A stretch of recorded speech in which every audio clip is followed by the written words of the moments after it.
Mark is with us in Boston. Hey, Mark, welcome to the Ramsey Show. Thanks, Dave. Really appreciate it. How you doing? Better than I deserve. How can we help? Yeah, so I'll throw you a little backstory here. I'm currently an undergraduate student, full-time enrolled. I have a full tuition scholarship. I'm also a resident advisor, so I don't pay room and board either. So I actually I net nothing at the end of each semester. Recently, I just bought a car. I have about $10,000 in debt on that. There's obviously a large push from the left pushing for student loan forgiveness. So I was wondering what your thoughts would be on pulling out student loans again and paying off my car with those loans, with student loans, and then possibly getting the chance to have my car loan that is now a student loan forgiven. So I'm a taxpayer, and I'm supposed to pay off your car with your student loan forgiveness. Don't you think that's immoral?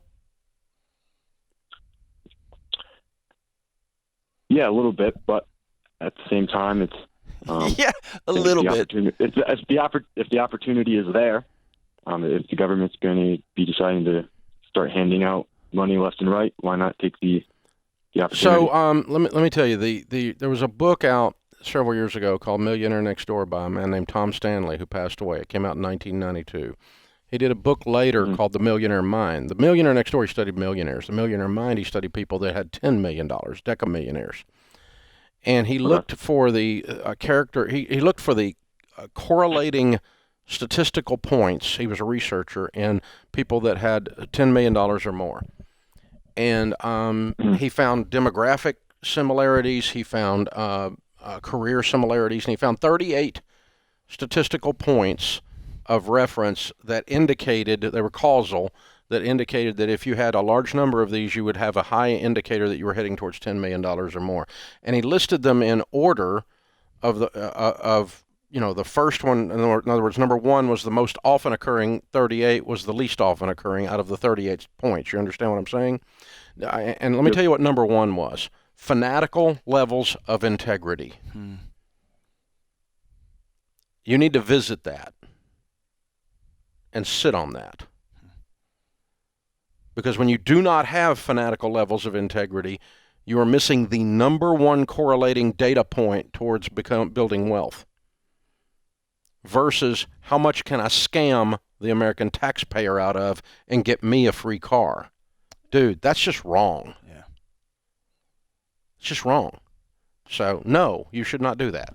A really important mentor of mine posed an important question back in my 20s, and the question was this. Is integrity something you can sort of have? You can mostly have. And that has just sat inside me for a long, long time. Because I lived some of my life thinking, yeah, I mean, mostly, And here's the thing. Dave, that bill's going to come due for all of us. It's going to come due for all of us. There's just nobody gets rich scamming the government and the taxpayers. No. It's just, you don't get wealthy that way. You don't get wealthy trying to, run a welfare scam. You bought a $10,000 wealthy. car. You don't get wealthy running a unemployment scam. You don't get wealthy scamming hiding your grandpa's assets so you can get a government-funded Medicaid nursing home, which is illegal as crud. It's called welfare fraud. Yeah. But people do it every day. And so stealing is not a part of integrity. Why do you think decamillionaires, what's the correlation there? I don't know a lot of decamillionaires. The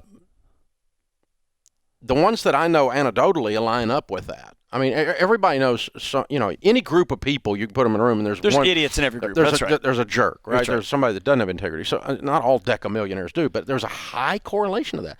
That when they interviewed their wife, when they interviewed their kids, when they interviewed their employees, when they interviewed their competitors in the marketplace, they said, I don't always agree with that guy, but one thing about it, if he says it's raining, you better get you an umbrella. If he says he's going to unleash hell on you, you better get ready because hell's coming. You better, whatever he says he's going to do, he's going to do. And so this fanatical levels of integrity, and I think it's because most things in this world move on the speed of trust. I was going to say, I think you could probably stumble and grit and grind and cut and cheat your way to $3 million. But to get 10, you got to have other people walking alongside you. You got to have somebody else lifting with you, That's and they gonna don't shake lift your with hand. you if they don't trust you. Yeah. And trust is it's a mammoth thing. And how you get trust? Well, you're unbelievably consistent. And, the word integrity comes from the same root word that we get the word integer from, or integral. Okay? Yeah. And so the word integer, if you're a math nerd, you know that an integer is a whole number. It has no fraction to it. It's not 1.5, it's not 1.25, it's a whole. It's 2, 1, 3. It's whole. And integrity is whole. The whole person.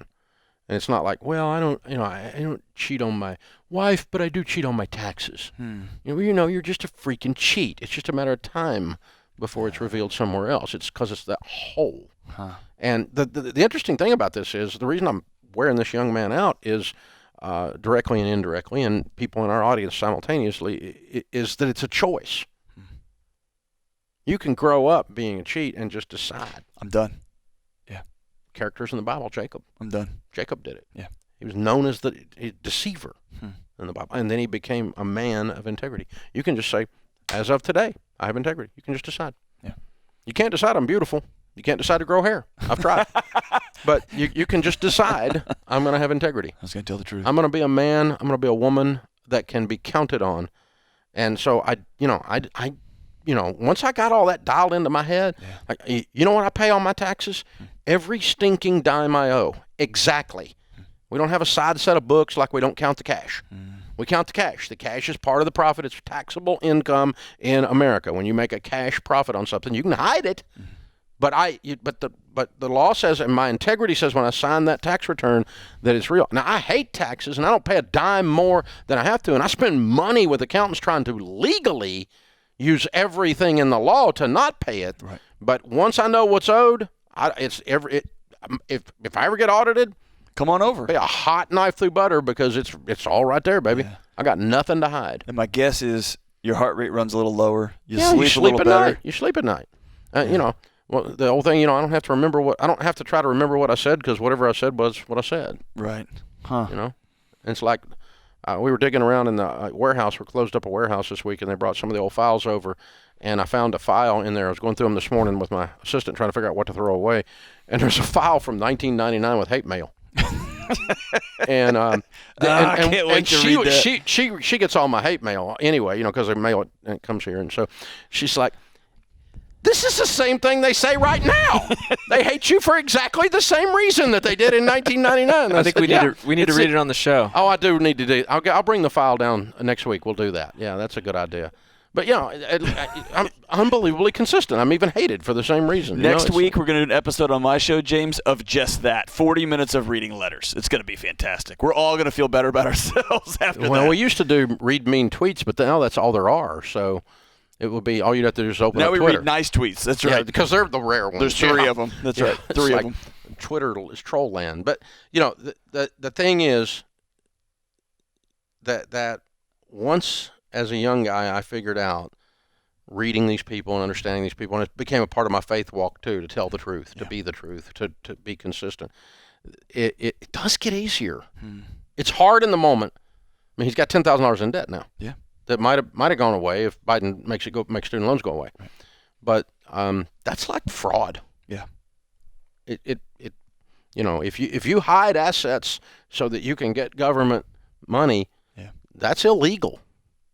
And my challenge with the bailout, besides the fact that we don't have the money, is, Dave, I didn't understand what I was signing. My wife and I signed for a lot, but at the end of the day, I signed my name on a piece of paper that said I'll pay you back. Yeah. You know what I mean? That's old school. That's wrestled in that's just been in me. It's old school. I told you I'll pay you back, I will. Yeah. Yeah. My challenge with it is it doesn't bother me much. It's just quit making the stinking loans if you're going to forgive them. It's intellectually dishonest if you're going to forgive them. Plug the hole first, right? Yeah. That's just, why are you making them if they're so dadgum bad? Stop making them, and then we'll talk about the rest of them.